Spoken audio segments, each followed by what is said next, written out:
Assalamualaikum warahmatullahi wabarakatuh. Nahmaduhu wa nusolli ala rasulil karim, amma ba'd. Pertama-tama, marilah kita memanjatkan puja dan puji syukur kehadirat Allah Subhanahu wa taala yang telah memberikan kita nikmat keimanan, nikmat kesehatan dan nikmat keislaman.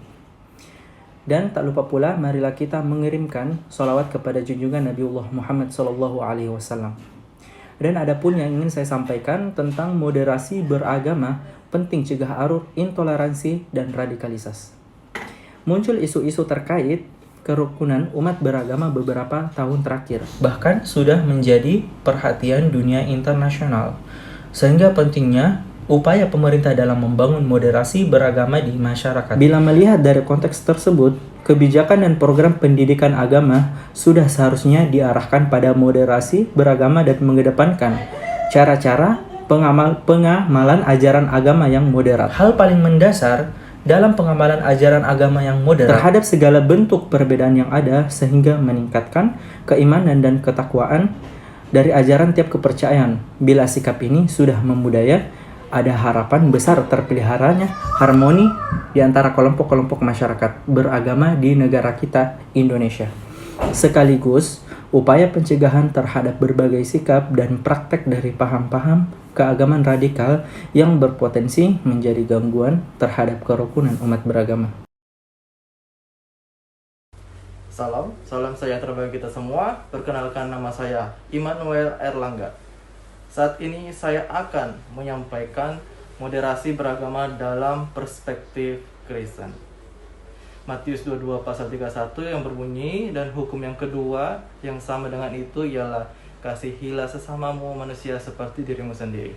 Saat moderasi beragama digaungkan oleh Menteri Lukman Hakim Saifuddin, maka berbagai respon agama coba menyikapinya. Apa itu moderasi beragama? Kementerian Agama Republik Indonesia mengatakan moderasi beragama adalah proses memahami sekaligus mengamalkan ajaran agama secara adil dan seimbang agar terhindar dari perilaku ekstrim atau berlebih-lebihan saat mengimplementasikannya. Namun, yang sering terjadi pertanyaan, adakah dasar ayat dari kitab suci yang mengatakan hal tersebut? Hal moderasi beragama, ada pendapat bahwa moderasi beragama itu jika di dalam gereja kita adalah Kristen, tetapi di luar gereja moderasi agama. Ada juga pendapat agama A, B, C baik, dan D seterusnya baik.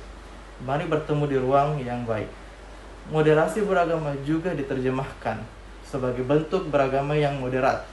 Ia terbuka dengan siapa saja dan berada di mana saja, tidak menolak siapapun yang berbeda dengan dirinya.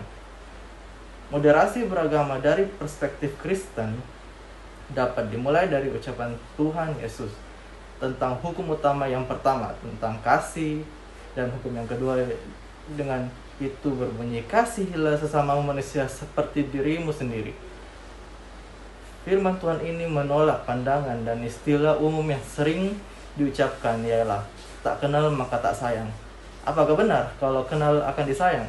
Bukankah yang sudah kenal saja malah dimusuhi? Ajaran Tuhan Yesus, siapapun yang disebut sesama, apakah yang beda suku, beda warna kulit, atau beda agama, atau beda status sosial, beda wilayah, harus dikasihi meskipun kita tidak kenal. Istilah ini kasih agape yang hidup dalam diri umat Kristen, sehingga musuh pun dikasihi.